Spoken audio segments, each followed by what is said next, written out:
One of the very notable things that I found with this 2023 base model Can-Am Maverick DS, so this is a 135 horsepower model for 2023, is the restrictiveness on the exhaust. Now this goes for basically every X3 from factory.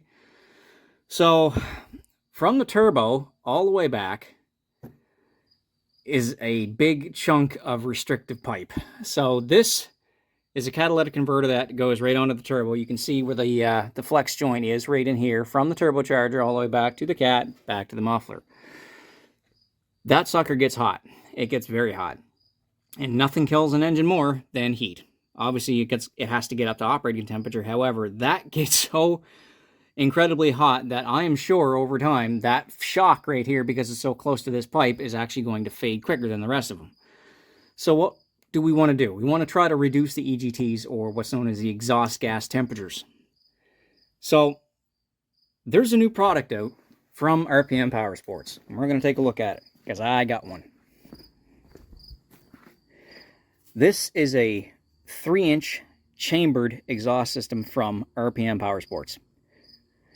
So, other than the beautifully blue tip, this is incredible. By the way, I've taken a good look at the construction quality of all the welds and everything like this on this kit.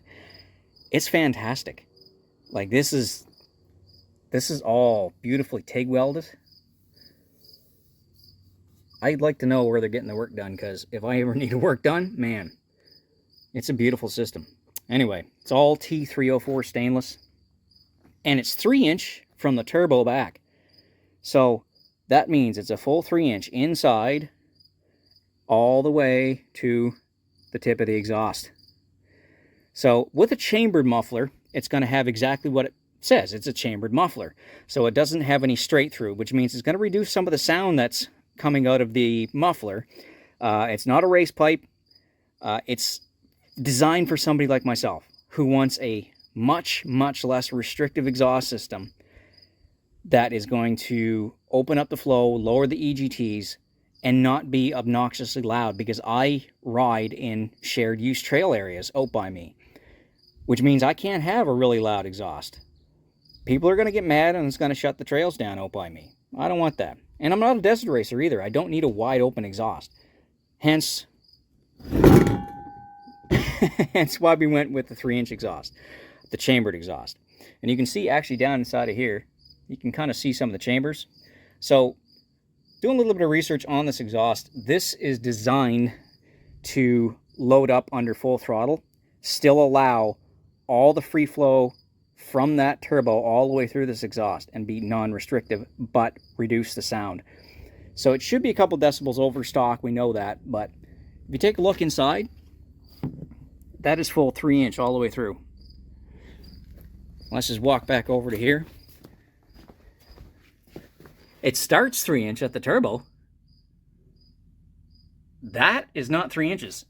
Not at all. That's not even close. I don't know what that is. 2-inch? 2.5? 2-inch? Probably. It's very restrictive. So, we're going to be replacing that with that. Alright, so let's get into the install. So, the first thing I'm going to suggest doing is getting access to the band clamp for the turbocharger where the midpipe goes into it. So you might not have a center bag like I do. So if it's just the panel, just take that panel, pop it out. It's just in there with some rubber grommets. And we want to gain access to that clamp because, especially if your machine's used like mine, it's been through a couple heat cycles already. So that means that might be a little bit of rust on that band clamp we want to take care of first and foremost. So I'm going to get in there and spray a little WD-40 or other penetrant that you might have. Alright, so we're just going to give this a little bit of a squirt inside of here. It will smoke a little bit because that turbo gets hot. Just let that sit. Make sure that bolt comes out nice and loose, that nut. And like 3/4 of this machine, it's held together by T30s. So we've got a couple T30s here, a couple T30s down below. We got to remove this rear fascia to get access to the muffler. And honestly, if I need to show you how to take off the rear fascia, you should probably take your kit into an authorized Can-Am dealer. Now, there's going to be a couple bolts on this stock tip that you are going to need to remove because you're going to be reusing those bolts, 1, 2, and 3, and they are 10 mil. So just a quick note on the stock tip, stock muffler. If your state or province requires you to have a spark arrestor screen, that spark arrestor screen does fit inside of the new tip for the new muffler. It's designed to accept that. So in practice, if you're running in the woods, you should have a spark arrestor. That is not going to restrict much flow. So the next task for us is going to be attacking these tension springs. So the mid-pipe is attached to the muffler system via these tension springs. The muffler is obviously bolted onto the frame somewhere, and that's just going to be down here below. However, if you don't have a spring removal kit, which RPM Powersports does sell, you can very carefully, if you're brave, put a set of locking channel grips or pliers on there and then pull that off of that spring holder. Or if you have a piece of wire, and make sure it is a strong piece of wire, loop that around the spring so you have enough room that you can pull that spring off and move it to the side. So that's what I'm going to do here.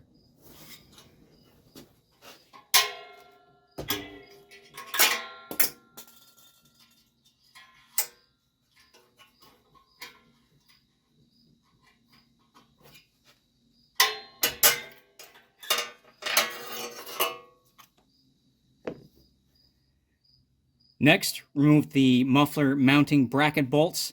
There's going to be 2 here on the right hand side and 2 identical on the left hand side. That is a 13 millimeter. And you will need to get a wrench on the back side of that bracket underneath.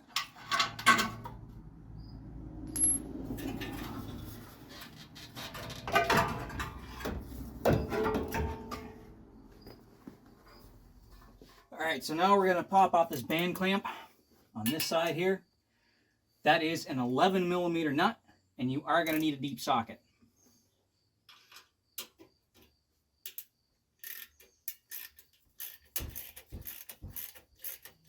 Before we can remove the mid pipe from the turbocharger, there is a secondary band clamp that holds part of the heat shroud, but it also holds the mid pipe down on the frame. That needs to be removed as well as the tertiary band clamp around the aft portion of your heat shielding, so that you can now remove your heat shielding. However, we do have a oxygen sensor in this mid pipe that we need to remove, and that is done by unplugging that plug right there. As you can see, maybe it's going to go straight into that oxygen sensor, and that needs to come out. Once you get that band clamp from the mid pipe to the turbo loose, you will see a gasket. This gasket is important. If you do not replace this gasket, in terms of putting this back, when you put the new mid pipe from RPM back on, you will have an exhaust leak at the turbo. You do not want that. Make sure that gasket is saved and it doesn't get crushed or damaged. I will suggest removing these 4 bolts, 1, 2, 3, 4. That's going to allow this heat shield to drop out of the way and allow us to easily get this mid pipe out of the way. Also, don't forget to remove your oxygen sensor, your O2 sensor, and that's going to be a 22 mil wrench.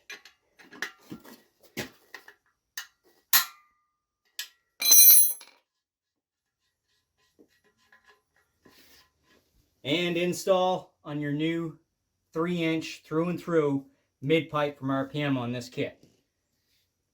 Now I'm going to add a little bit of anti-seize on here.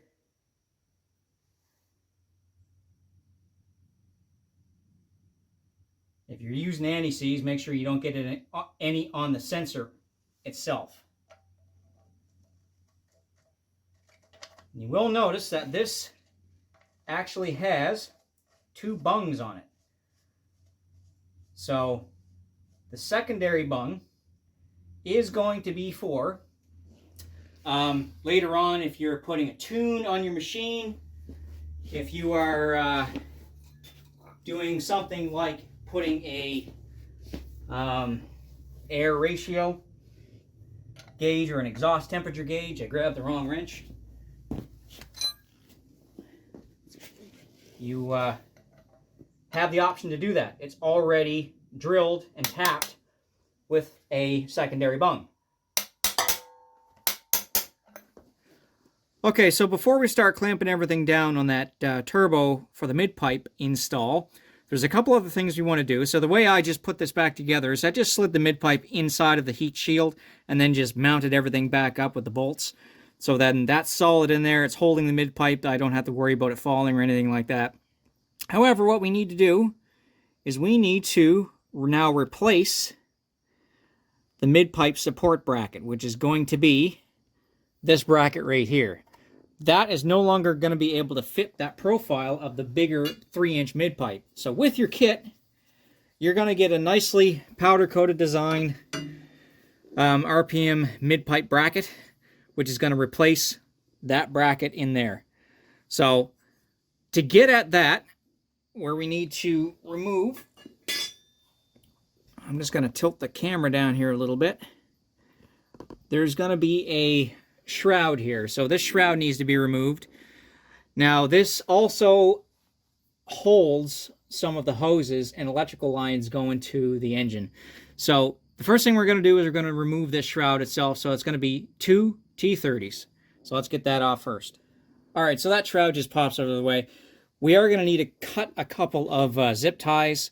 They're going to be in our way here, so it's going to be these guys back here because we're going to need to just move these hoses out of the way temporarily. So that guy and this guy down here, again, be careful not to clip the hose when you're doing this. Get that out of the way. See if I can get my hand in here and not disturb the camera at the same time. It was a bad setup on my part. Alright, so there's one of the bolts that we need to remove. There's going to be another bolt up top here we need to remove. You can kind of see the profile on this piece here of the bolts that need to come out. So we're going to go ahead and do that, get that out of the way so we can start mounting this mid-pipe mount bracket. Alright, so now that you've removed the bolts that you can see, 1, 2, and 3, there's a secondary bolt on this bracket which mounts it to the motor, mounts it right to the engine. You're not going to be able to get your socket through where it needs to go through this little slot right here. So I'd suggest putting your extension through here, putting your socket on in behind, which, by the way, those bolts are 13 millimeter, and be able to twist it out that way. It seems to be the only way that I've seen how to do it, other than to try to move this completely out of the way, and that's out of the question because that's a lot of zip ties and a big plastic piece we got to try to fit back together. So that's what I'm going to suggest to do. Okay, so we're just about ready to start buttoning everything back up here. So just a quick note. This is the stock clamp that you took off. Okay? That, compared to the new clamp that RPM Powersports gives you, for both the turbo side and for the exhaust to mid-pipe clamp, that's a huge difference. I hope the camera's picking that up okay. I can't really see. I got no preview of what I'm doing here. That's a huge difference. That thing's going to break over time. Guaranteed. Look at the size of that. You're going up a size in the bolt, up a size in the nut. So, anyway, just a note. Also, do not forget, once again, the seal, the metallic seal, or the metal seal, that goes between the mid-pipe and the turbo, because if you forget this, 100% of the time you will have a turbo leak, an exhaust leak right out the turbo between those two clamps. So I'm going to get that on now, and we're going to get things squared away on that bracket back there so it sits nice. Alright, so before we start tightening that band clamp on the turbo down so much that there's no movement at all, we want a little bit of movement laterally here, because when we put our muffler on, the muffler is going to have to line up with that flange on the end of this mid-pipe here too. Also, you are going to need to reuse one of your band clamps from your original exhaust system. So this band clamp here is going to be going right around where it was the first time you disconnected that stock pipe system, or that stock pipe, around underneath the new bracket, and tighten that down so that when you're ready to actually tighten everything down, don't forget to tighten that down as well. So that's going to hold that mid-pipe strong down to that new bracket that you put on. And don't forget to plug in your O2 sensor. Alright, pre-install your clamp on the mid-pipe. Make sure that the clamp nut is facing up, because that's going to give you access to be able to tighten it. So I'm going to grab the muffler, put her on. Make sure that that little block inside of here is still in place. There's going to be a little rubber gasket. Make sure that block and rubber gasket is in there. We're going to gently set our muffler in. And this muffler is a lot lighter than the stock one, by the way, by a long shot. Alright, so we're just going to try to pivot things here. Line it up as best as we can to the mid-pipe. And I'm going to get that clamp on the mid-pipe started while everything is nice and loose, and then start installing bolts. Again, you want everything nice and just finger tight for now, so we can line everything up first. Alright, so we've got everything finger tight now, just lining things up. I'm going to grab our muffler tip. I am going to be using the spark arrestor. I love the look of this. Man, that's pretty. So we're going to install like so. And I've also added a little bit of Loctite on here as well on these bolts. And the reason why I'm putting the muffler tip on right now is because I want to do a alignment check.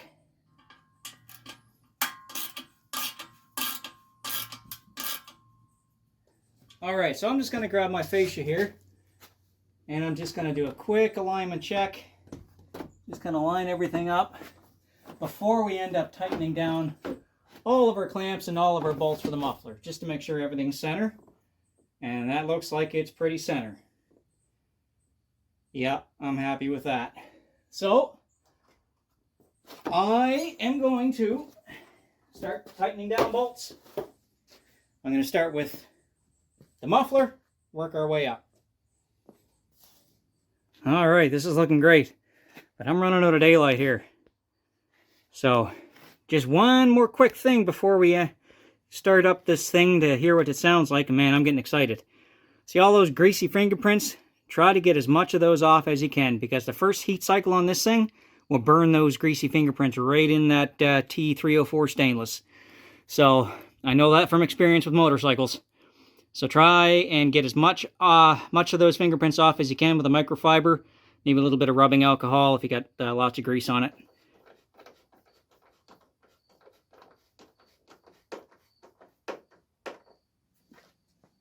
Well, I'm ready. Are you ready? I'm excited to hear this. I'm just going to leave that center panel, access panel off my first start here, so I can make sure that there's going to be no exhaust leaks. I'm just going to start it up, put some heat in it, see where we're at. Woo! I'm excited.